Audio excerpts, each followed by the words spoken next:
Hello, everyone. I am Barendipitous here once again with another cast and crew interviews. Um, at long last, Mirage BHH, the one who's been the one who's been editing these videos, um, found a really good name for these interviews, Interrogation Room. So thank you, Mirage, for that. Hopefully, it doesn't actually feel like an interrogation room. But anyway, this time I am joined by Foolish. So it's good to have you here, and I appreciate you being willing and interested to take a few minutes with me here. Yeah, thank you. Of course. So, first of all, what do you do in Brawlhalla Underworld? I am a voice actor and I currently play Artemis and Yumiko. Mm-hmm. Sorry, I made the mistake of trying to eat something. Oops. Anyway, I'm good.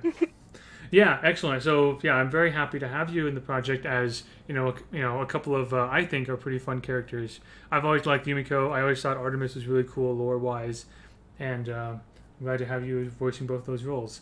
So explain to me. So my next question is: explain how you heard about this fan project and how you got involved in it. Well, firstly, I got into the video game Brawlhalla and then I enjoyed it a lot. So I made a Twitter and then I started to keep up with the community. Mm-hmm. And I eventually ran into a weekly lore quiz retweet. And I clicked on it. I was interested.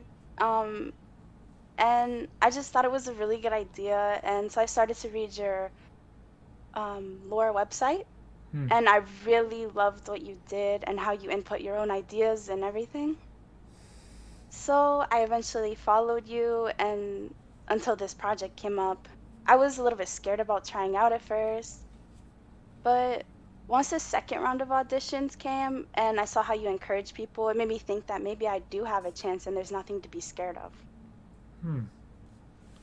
Well, nice. And I'm very glad you did try. And of course, um, I'm always happy with anyone that ever tries for audition because I know auditioning is not easy. Um, uh, certainly being on the other end of auditions is not easy. Um, Yeah. but yeah, literally everyone who auditioned has a chance of like getting a part or whatever. It's just unfortunately is on my shoulders to have to make the decision on who actually gets the part or not. So you were of course one of the fortunate ones who got a part, and I'm very glad you decided to take the plunge. So I'm sure it wasn't the easiest thing to do, but good on you for that. Um, so, so this next question is it's just meant to be a setup for the question afterwards. I don't have many expectations on voice actors or whatever. This is about like reading the scripts, right? I'm just curious. Hmm. If you haven't read anything, that's totally fine. I'm just curious. Again, this is a setup. Currently, 10 episodes have been fully written, with more to come. How much of the completed scripts have you read? I've actually read all of it more than Oh, okay. once, probably. I really enjoy it, so. Well, thank you. I appreciate that. So the reason I ask that is I want you to silently picture in your mind your favorite scene or your favorite part of the story you've encountered so far. Do you have one in mind? Mm, Take a I moment have a if you need. couple actually. Okay. If you want to just like narrow it down to maybe two or something, the reason I ask this is that you can keep thinking or narrowing it down if you want. What I want you to do is, without revealing any specific story spoilers, of course, focusing on your general feelings about the scene or scenes, can you tell me why Hmm. that's your favorite part or those are your favorite parts? I like the mystery in certain parts, and it's really exciting. And even for the audience, they can, get a picture in their head what they think is next, and it'll get them to want to see more. Nice. Yeah, that is something I try to incorporate. Is like there's lots of mystery in the original lore, so I tried to incorporate that, especially with a few characters, including Artemis, actually, as you may have noticed. Um, Yes. so, so I'm very excited about that. I'm glad you picked up on that as well. So, the last main question I have is, where would you, Foolish, be? Where would you be, and what would you be doing if you were in the Valhallan underworld? That's interesting. Um, I think I would like to be someone like maybe a detective just because I like to solve things, Hmm. but maybe with a little less drama and danger because I like the calmness. Right. Yeah. As you've seen, there certainly are some detective or law enforcement people who certainly get into the thick of danger very much so, very early on too. Uh, as well as also some more cushy office detective jobs as well Yeah. in there. So cool, very cool. To kind of wrap this up, was there anything else that you wanted to say or anything you wanted to ask me at this point? Well, I would like to say first, Sure. like, thank you for giving me this opportunity. I've met like really amazing people I would have never even seen before, and I truly do care for each of you, and you're all unique. And but I do have this question, which Hmm. is, what motivated you or pushed you to actually come out with this whole project? Very good question. Um, I love sharing this story because it's just been a really fun journey. So this all started with a fan artist in the community. You may or may not have heard of Akiko or Akiko-sama. I Mm-hmm. believe I believe her Twitter is Akiko double underscore 02. Um, anyways, for a while, she did a lot of Brawlhalla fan art.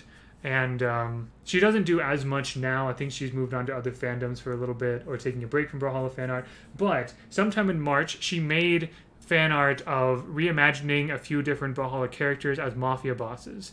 She showed Orion, Dusk, Varax, uh, Sidra, Val, um, dang it, Petra.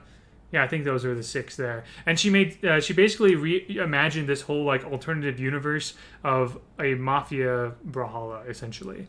And so I was looking, and she made several images of this.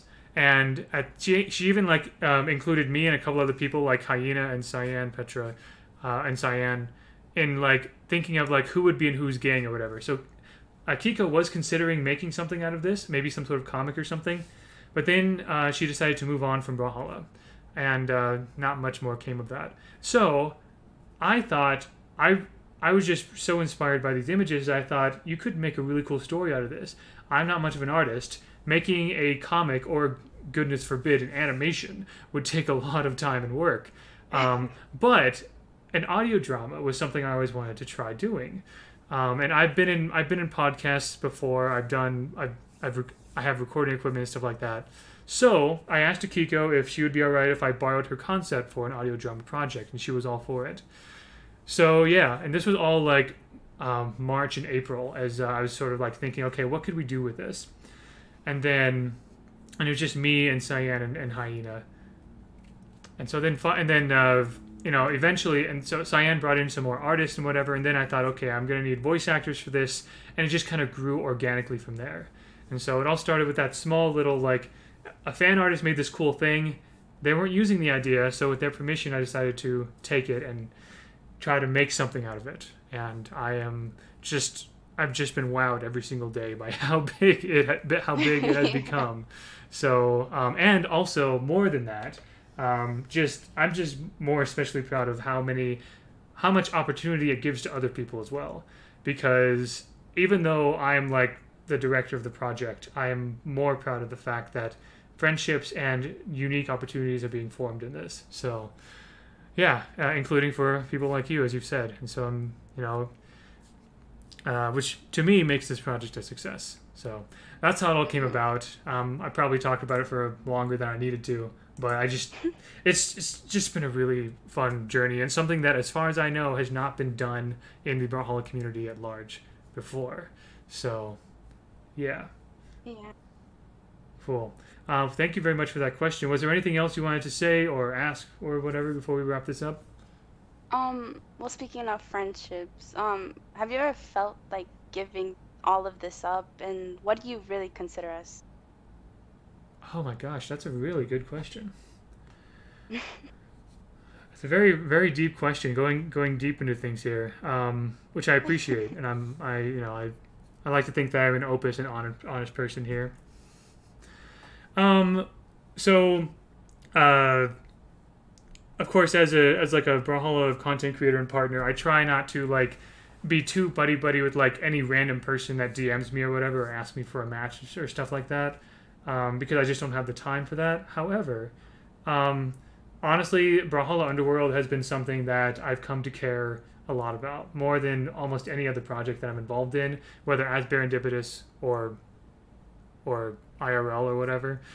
Um, I see you guys in this project as, I mean, it depends on your definition of friend, I would say. People have different definitions for that, different levels of that. I'm usually the kind of person who doesn't like, I'm not as social of a person, if that surprises you. I often get drained by a lot of, you know, by having too much interaction with a large group of people. But I certainly do care about everyone in the project as friends. I care about their comfort in the project, the fact that they have opportunities in it. So I guess if you want to say I see all of you as casual friends, you could say that.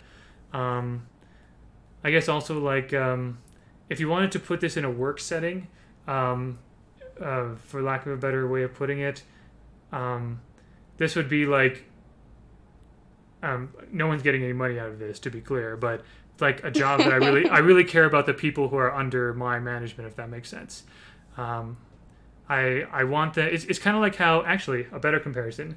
Not sure how familiar you are with Dungeons and Dragons, but I'm a dungeon master, and as a dungeon master, I consider myself successful if everyone in the Dungeons and Dragons game is having fun.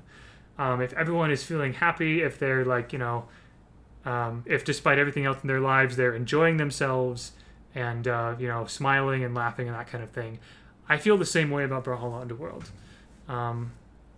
If that makes sense. I hope that answers your question satisfactorily. Yeah, I get it. So yeah, I try my best to be a good friend to everybody. There have been lots of people in the project who have just DM'd me because they wanted to vent about something or whatever, and I'm always happy to give a listening ear and everything. So, in the general sense of the word, friend. Gosh, sorry, I'm talking too much. Anyway, long story short, yeah, I consider you all as friends. I really do. I guess sometimes I try. I guess I do sometimes am a bit guarded in that sense. But I do care about everybody in there, you and everybody else in the server and everything. So. Okay. But yeah. Cool. Wow. Getting really deep. I'm sorry. I did no need to apologize. Really got me thinking. But great. If there was nothing else, I'm assuming, was there anything else? Or... No. Okay, cool. But yeah, this is honestly, I always enjoy every single interview, or if you want to call it interrogation, I don't think I would call it that. I enjoy every single interview with every member of the cast and crew who is able to. I've especially enjoyed this one because I really appreciated your deep, contemplative questions and answers. So I will conclude this by once again thanking you, Foolish, for taking this time with me. And to all you listeners out there, a reminder, episode 1 comes out on October 2nd. Really exciting. 18 days from now is September 14th today. And yeah, we'll see you next time in the Valhallan Underworld.